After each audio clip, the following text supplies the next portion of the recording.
మీరు శివాలయానికి వెడితే నందీశ్వరుడు ఉంటాడు.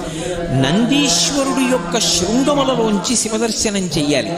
అసలు నందీశ్వరుడి దగ్గరికి వెళ్ళి ప్రార్థన చెయ్యకుండా శివలింగం వంక దర్శనం చెయ్యకూడదు.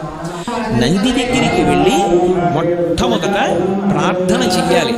ఏమని అంటే, నందీశ్వర నమస్తుభ్యం సాంబానంద ప్రదాయక మహాదేవస్య సేవార్థం ఆజ్ఞాం దాతుమర్హసి అని అడగాలి. అనుజ్ఞాం దాతుమర్హసి.